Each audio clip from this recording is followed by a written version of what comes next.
Do you know what guys over here, a Geiger counter? No one here has ever heard of a Geiger counter. Well, that's interesting. I'll tell you.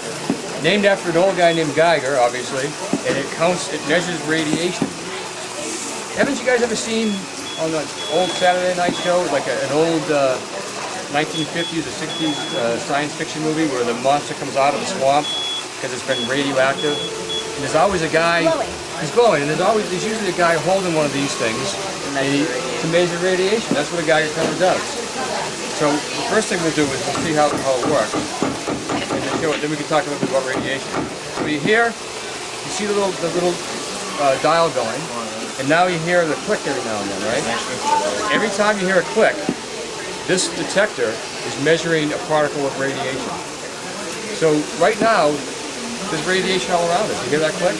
Every time there's a click, it's radiation. Am I radioactive? You're not radioactive, but you may have radioactive decay. Radiation comes from outer space. In fact, if you lived in Colorado, this thing would be going off like crazy because the atmosphere absorbs most of the radiation from outer space. So down here by sea level, right? Radiation comes from the rocks in the ground. It comes from a lot of different sources, and there are a lot of different types of radiation. Some's good. Some can be used for bad purposes, like it's the most obvious thing you use in business. Right. That's a good purpose. Well, we'll talk about that in a second. But anyway, why don't you hold the detector? Don't drop that because it'll break. So the way it works is, when radiation enters the chamber, there's argon gas in there. And argon gas has a special property by when a radiation hits it, it releases an electron. And the electron touches the anode inside, and that's what gives us the beep. And that's how it measures it. So let's see what happens when we put it down a source. This isn't dangerous, don't worry about it, but I just want to stay away from it because if you hold it in your hand, it'll burn you. We'll talk about that in a second. Point that towards these two sources in here. Turn it upside down so it's facing that way. So that's an old transistor tube from the old TV sets. You probably recognize that one. And that's a sample of uranium. Pretty radioactive. Lead line, so radiation won't come through. Now, different kinds of radiation can penetrate different materials. Alpha, beta, gamma. Everybody ever hear of that? Those are the three letters of the first two letters of the Greek alphabet. They assign them to the different kinds of radiation there are. Alpha radiation is very weak. 2 protons, 2 neutrons. It's basically a helium atom. It can't even go through tissue. So if you held a source of alpha radiation in your hand, you wouldn't even know it. It wouldn't do anything to it. Beta radiation is a little bit more powerful, but still not very harmful because it can go through a tissue, but it can't go through even a sheet of aluminum. So if you held it in your hand, you might get a little bit of redness, but that's it. Gamma radiation is the one that can do good things and bad things. You can make a bomb out of it, but it can also do a lot of good things with it. If you held it in your hand for too long a period, it could penetrate the cells in your skin, and depending upon how strong it is, it could either affect your organs or give you a burn on your hand. But there are different levels of radiation. Obviously, the most dangerous one would be used for an atomic bomb, and that would be U-238, which can be enriched into U-235. So you take uranium. In its natural state, uranium is not dangerous. It's just like this right here. It can't really do anything to you.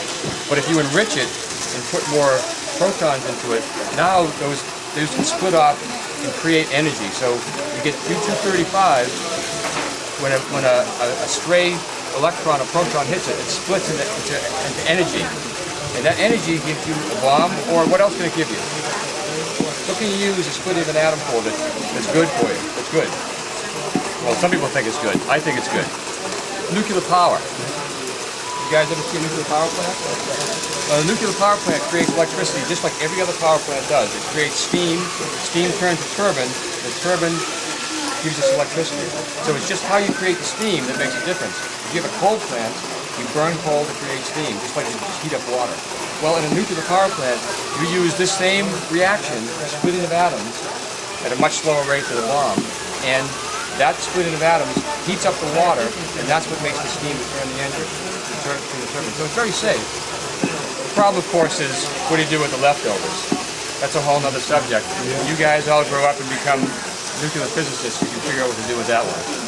You know, if you think it's never going to affect you, my son graduated from Wilmington High School, went on to the Naval Academy, and he's an officer on a nuclear sub. He sleeps within feet of the nuclear reactor on the sub. So he never dreamed that he'd be involved with radioactivity and something like a Geiger counter, and he's very much involved. So this may affect all of you someday. It's not that hard. You go to school, you can study chemistry or physics or math. I believe you said your son was a math major. Yeah. Math, that's what all this stuff is. So what else do you use radiation for? Besides X-rays. Excellent. X-rays are a great and useful source of radiation. What else? In the medical industry, what else do you use it for? You can treat cancer with it. You can take the source here, and it's not exactly the same source, you use a different kind. And you would concentrate into a steam beam that could penetrate the skin. If you had lung cancer, you would point it right at the cancer in your body, and they could destroy that without harming the rest of your body. No, chemotherapy is actually a chemical in your body that kills cancer cells. Unfortunately, because they can't concentrate immunotherapy right on the cancer cell, they put it through your veins. It basically kills the rest of your body too. So what they try and balance the amount of damage it does to the rest of the body with how it protects the cancer. That's why people's hair falls out when they have chemotherapy. That's a little bit more of a drastic measure. Radiation therapy or radiotherapy is much more precise. What else do you use for in medical programs? When you have an MRI. MRIs are based on, excuse me, not MRIs, the other one. CAT scans have radiation in them. Mammography, same, another sort of form of radiation therapy. So what else besides medical use? Everybody here, does everybody get a smoke detector in the house? Right? Everybody has radiation in the house because every smoke detector has radiation. That's how it's a very, very weak form of radiation. If you held this thing up to it, you might not even detect it because it wouldn't even penetrate the glass in it.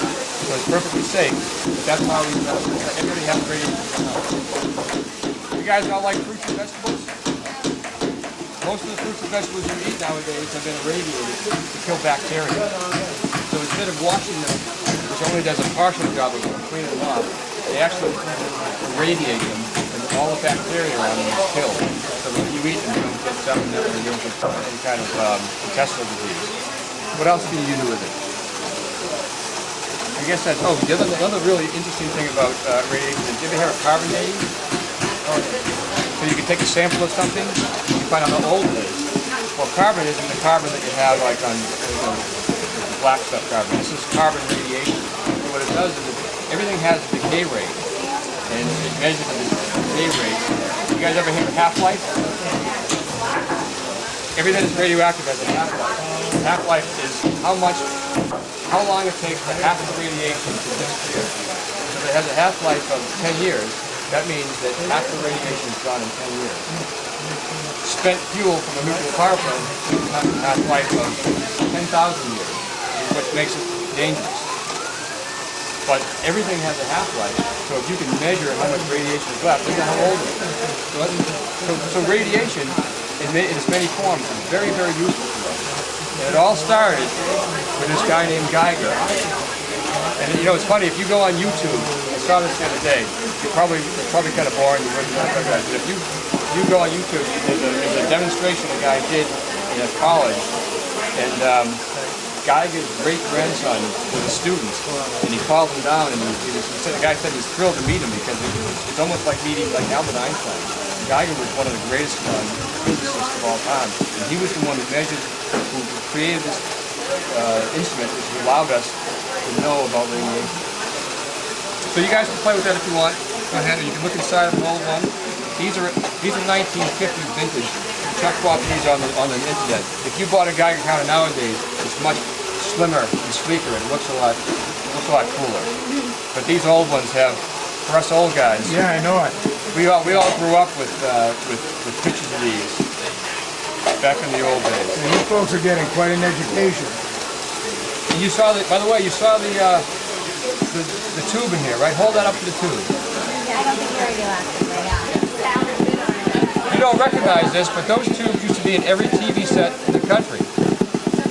Now we have solid-state electronics, which is what my company does. We all make chips. But in the old days, that's what made a TV work.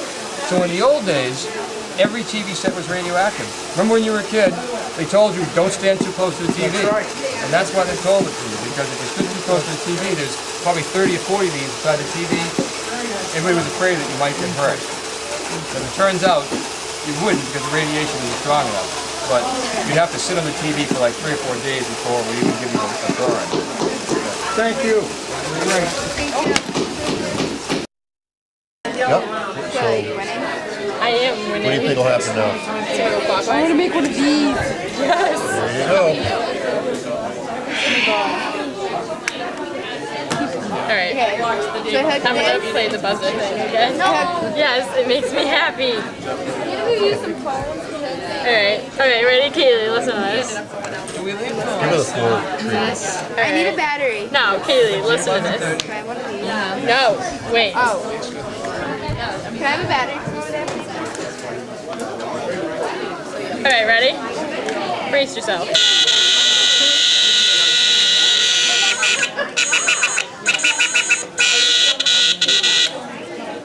Jealousy.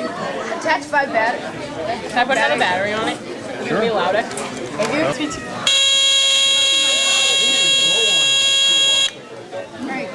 That hurts.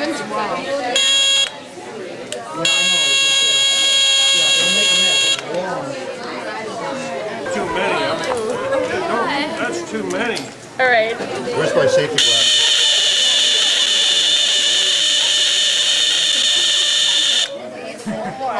Alright, let's do this. One more. Or 2 more. It's not going to make a The wires sound. don't even reach that way. It's not going to make a sound. Uh-oh. Oh, the battery come off. The battery come off. Alright. That's annoying. It's jumping. So this is a strobe light. So this is that's a regular light. That's pretty much on all the time. And you can see the blur of all the drops of water. And you can see transistors. But if we put a strobe light on it, the strobe light flashes, and the flash of light is very, very short, and then it goes on and off very quickly. So there are really drops of water falling, and every time a drop of water passes that point, the strobe light goes flash, and then so you can see the drop of water at that point. But then the strobe light goes off, and the drop of water falls about an inch, and then the strobe light goes flash. So what looks like one drop of water is really 60 different drops of water at the same point, all in the same time, at the same shape. Because every time a drop of water passes that point, the strobe light will flash. And if I speed it up a little bit, so the strobe light is now flashing just a little bit faster, so it catches the next drop of water a little higher every time. And to the human eye, that makes it look like the drops are going up. If I slow it down, Remember how I say? if I slow it down a little bit, now it catches the dropper a little bit lower every time, so it looks like they're falling in slow motion. Top, it's long and cylindrical, but then surface tension pulls it back into the shape of a sphere. But because it's moving, inertia causes it to overshoot, and so you can see it flatten out. But then surface tension wants to pull it back into the shape of a sphere again. But inertia causes it to overshoot, so you can see it oscillating. It's bouncing. You can see it oscillate. You can see that it oscillating between the long cylindrical shape and the flat pancake as it falls. And that's not something. And that's one of the values of the strobe light. With a regular light on it, you can't see any of that at all. And if you were worried about that for some reason, If you wanted to know. then you'd use a strobe light to take what's a periodic motion and make it appear stationary. So Doug has a similar application of a strobe light to a vibrating string. Another case, when I turn on the strobe light, again, the frequency of the strobe is about 1 cycle per second different than the string vibrating at. And so it looks like it's just moving back and forth once a second. So this is the string sort of vibrating at its lowest frequency, which is the whole string is moving back and forth. It's like a guitar string. Like a guitar string, and that's the sort of fundamental frequency we call it. And if I actually vibrate it at twice the frequency, it's a little hard to see because it's not moving quite as far. And if I change the frequency,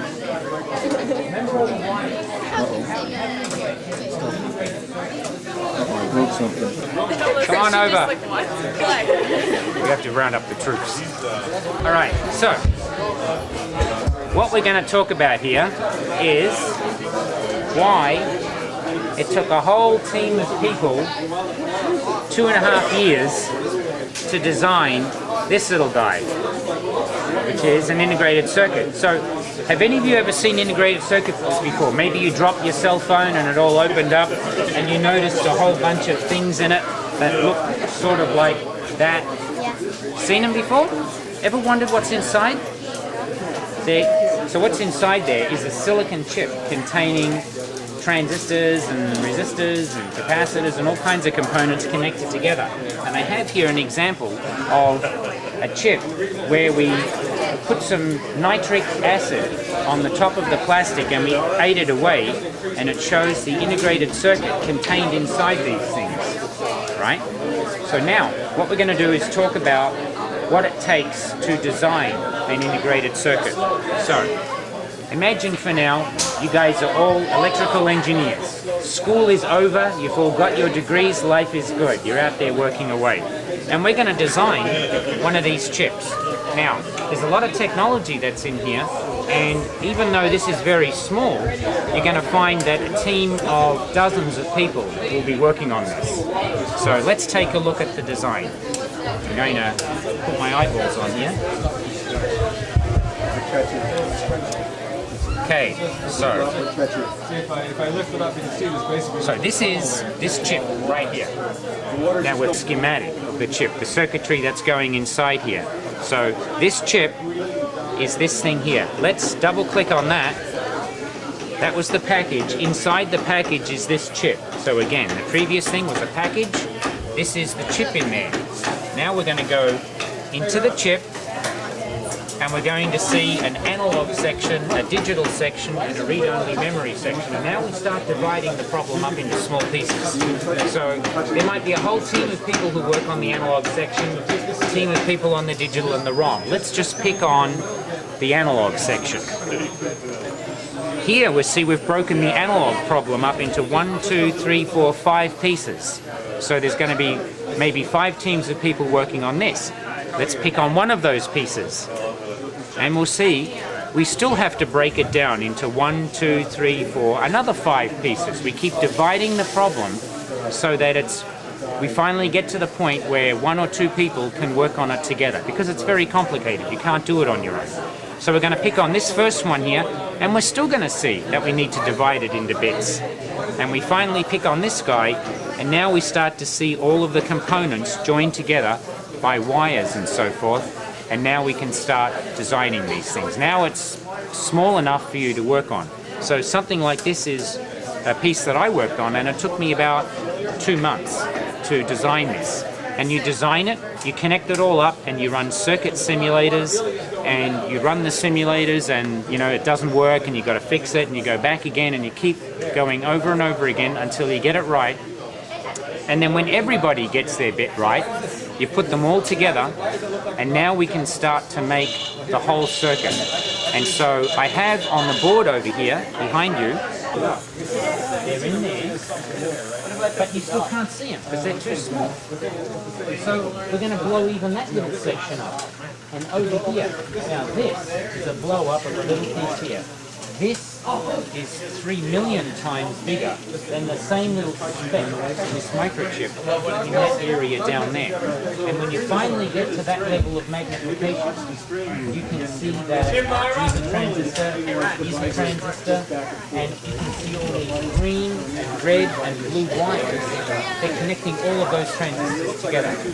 And so we run a circuit simulation, and we check to see that this layout and these schematic circuits that we made all line up together, and it works. And we are now ready to manufacture this thing. Right. So, this is the microchip that we're going to make. Now, for the moment, imagine here's a countertop, and you're a Papagino's. I'm behind the counter, and I sell pizzas because I don't have a degree, and I sell pizza, right? I sell pizzas to guys like you. Now, what do you want? You want a slice of cheese pizza? Good. I'm going to make myself. Here's a slice, I put the cheese on it, I stick it in the oven, I wait 15 minutes, it's all done, I take it out. Here's your slice of cheese pizza. Give me $1. Good. What do you want? Slice of cheese pizza? I just made one of those. Slice of cheese pizza. Making it in 15 minutes. Cheese comes out. Yeah. What do you want? Don't say a slice of cheese. Wow. Anyway, so what I'm getting at is, how inefficient is it to make pizza that way? What's the best way to make a pizza? Big one. And you cut it up, right? Now we make microchips in exactly the same way. A big pizza you can cut up into 12 slices, and it's quicker to make it that way, and it's cheaper to sell it that way. So we do the same thing. Here we have not a cheese pizza, but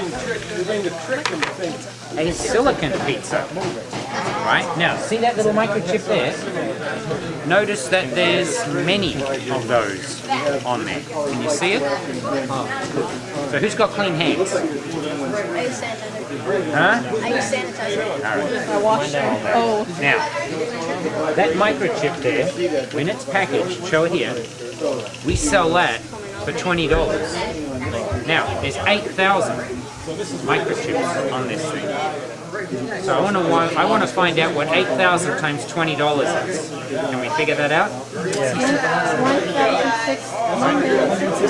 You got it already. $160,000. Okay, that's what you're holding in your hand. And you know what happens if you drop $160,000? Yeah, your history. Right, but I've got to tell you something. This thing here, we didn't sell it for $160,000, and you know why? It's what? No, it's not fake, it's real.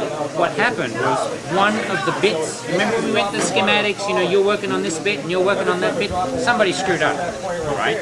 And it didn't work. And so we have to throw it away. We have to go back to the circuit, fix it up, simulate it, lay it out, double check it, and fix our mistake. Now, there's a lot of money involved in making mistakes here, so they don't like it much when you make mistakes. And you need to have a big company working behind you to be able to pay for something like this, so that you can afford to make a few mistakes until you get it right. But when you do get it right, then you can start selling this thing for a lot of money. So it's all about big scales of money. Now, so we're going to go from this silicon wafer here to this little packaged chip. So somewhere along the lines we've got to cut this thing up and stick it inside there. Now how do we go about doing that? And this is where Megan behind you is going to explain how that works. So we've got our pizza, and this pizza hasn't taken 15 minutes to make. It's taken 2 to 3 months to make. There are 300 different steps of making the pizza, lots of different toppings, different metals, different oxides, all of these different materials go into making all of that electrical wiring and electrical components that are on each chip. So when we're done with it, we put it on a piece of tape, and the tape holds the wafer down, and then we go in and we slice it up like a pizza. So, you can see here a little bit of grid lines where a saw, yeah, that's okay. These are all junk anyway. So we've had a saw come in and slice it up. So you go cut vertically, and then cut horizontally. And it makes it all nice and wiggly, because now they're not connected anymore. And we use a diamond saw for this because it's such a very thin line. You can see there's no gap hardly that you can see with the eye between these. So if anyone would like a microchip, they're basically junk right now. Got it? They're little pieces of silicon, little bits of circuitry floating around in space, but there's no way for them to communicate to the outside world. So what we have to do is put these larger packages that will then connect into a circuit board. So Mick here also has some packaged parts. So these are the same die, but put into a ceramic package with bigger wiring coming out. Get all these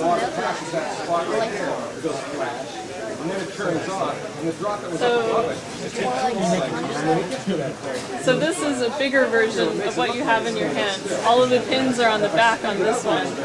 And you have the chip in the middle, and you need to somehow connect the chip to all of these pins that are on the package. So we use this very thin wire to connect it all up because it's still a circuit. Isn't all this like? Don't you call those lights? What is that? Yes. I don't know what this one is. Somebody else designed it. So this is the kind of wiring that you have in your walls at home that connect your light switch to your light bulb. It's way too big to connect to one of those little tiny microchips. This is the wire that they're using over in the solder demo. It's still way too big to connect to those little microchips. So what we need to use is a different kind of metal that can be very, very thin and will last for 100 years because these microchips, they have to be in a laptop or something for a really long time. Like, you don't want the microchips up on the Hubble Space Station to go bad. You want them to keep working. So we use a very thin wire to do it. Yeah, there's the wire on this. And it has to never corrode and never rust. So does anybody know what kind of material we would use? No. Stainless steel is pretty good, but still might break down after a while. No, wait, no, it's on the top of my head. Aluminum? They do use that sometimes, right? For chips that probably won't last. They only need to last maybe 10 years. But it has to last even longer. So, you know, the Egyptians used it, and all of their stuff's still shiny and pretty. Gold, exactly. So this is bond wire that's made out of 24 karat gold, pure gold. Yes, because it's gold. But because it's little pieces, you would like some. So just put that on the tape that you've got as well. If it'll fit. Yes, Another I have Okay. more. This is a soldering iron. The tip is very hot. So what you do is you put the soldering iron in here, and it gets this all hot. And then you take the solder and you melt it right onto that wire. See how it melts? It turns really shiny, just like that. And then you pull out the solder, thank you. And what happens is it will slowly melt. And when it melts, it will make an electrical connection, just like that.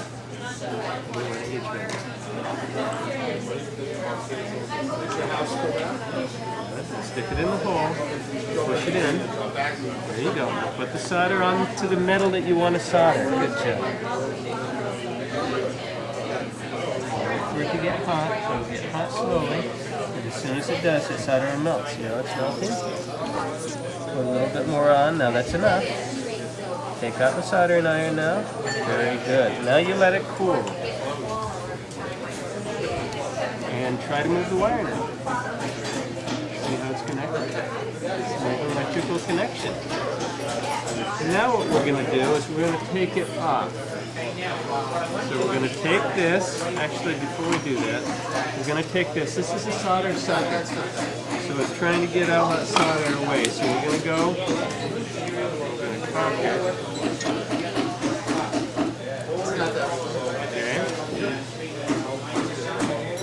Now, we're going to take this and we're going to melt that solder again. We're going to push it in just like that.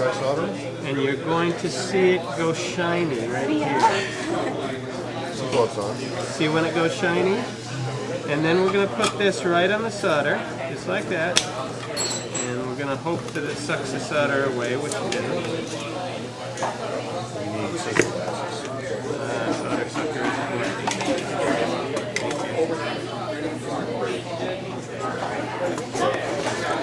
Okay, so what you're trying to do, and then we're going to put that on the solder just like that. one of these furnaces. And we're going to suck that solder away. And then we'll take that off. And we can take the wire off. So it might be in your television. Don't touch that switch. Yep. Okay? And when I tell you to, then you operate the switch. Yep. Okay? Don't let anybody else touch the switch. Yeah, it's too dangerous. Okay? All right. All right. Don't let anybody touch the switch, and don't you touch the switch.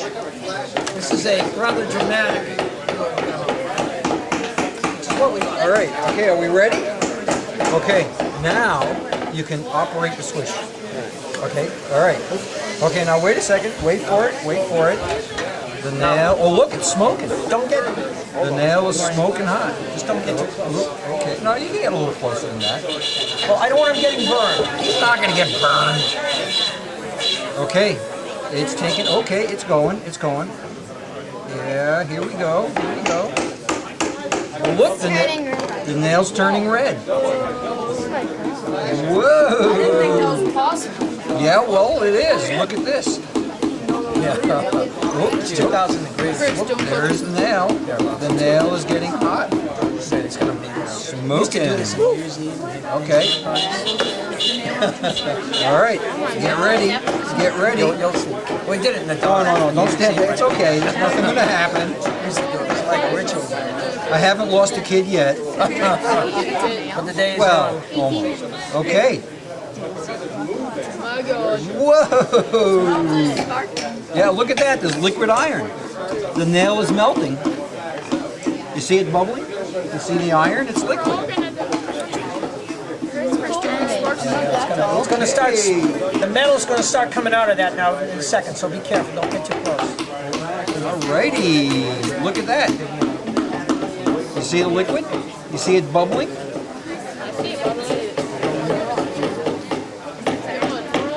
Doesn't have the right spectrum. Wow. Okay. That is neat. And proud of it. No, it's hot. Okay, there you go. You see the iron just bubbling away? It's like boiling water. Well, he's boiling iron.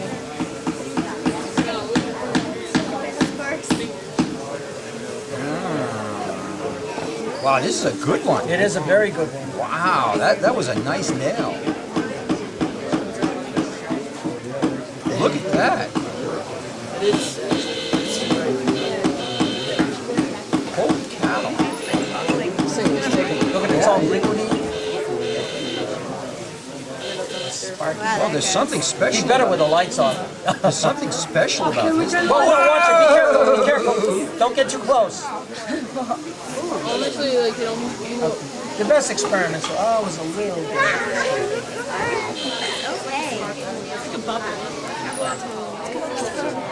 That is cool there. You have a fire extinguisher handy? We don't need no fire extinguisher. Just No, you don't want to Just wet your fingers and pinch it. Again, this is safe because it's only 2 volts. See, there's no voltage Yeah, this is about as safe as your kitchen stove. on fire. as long as you wouldn't touch it. Well, you want to be careful when you're cooking dinner also, you know. Yeah, it's about $10 for your fingers. You're not going to be able to spend that. Getting a few sparks there. Don't get burned, guys. It's only iron. And iron is good for you. Well,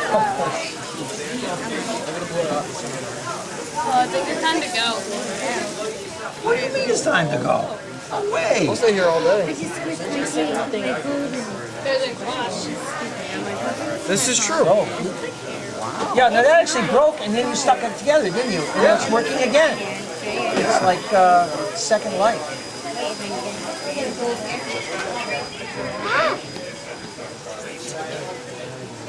The iron is it's stuck there by capillary Capillary action. surface tension or capillary. Before we have to go, before we leave, make sure we go. That is geeky. Closer. Wow, this is This a is nice one of nail. the best nail vaporizations I've seen. No, it's on WCTV. This one worked out nicely. This is good. It's crazy. All right. Well, we might need to just like stop this one. Look at this. This is going to go on forever. Yeah. All right. It melted 2 or 3 times, Dave, and he just pushed it together and it started working again. This is the longest one we've had. This is a special nail. Yes, it is. This is a special nail. No, it still is. Look, it's It going. melts and then it comes back It's together, going. and then melts and comes back together. All right. I think. It's like the question perpetual I have for you melting. is- Operate the switch.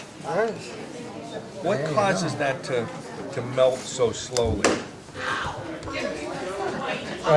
There's just the right amount of power. Just the And right amount. the resistance and the power is just matched enough so that it takes that long period of time? Right. Well, the other thing is that the resistance of the iron Right. gets higher when it's hot. Right. And So it self-regulates.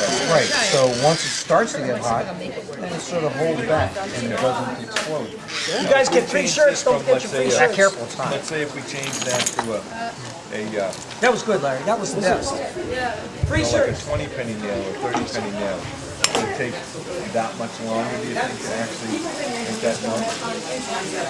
Yeah. It would, a bigger nail would take longer. But get more No, I think. particulate, do you think, off of it? I don't think so. I think it'd look a whole lot the same. Yeah.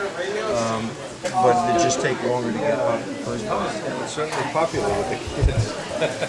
Yeah, popular with me. I like it too. Yeah. No, that's fine. Yeah, that's nice and cool.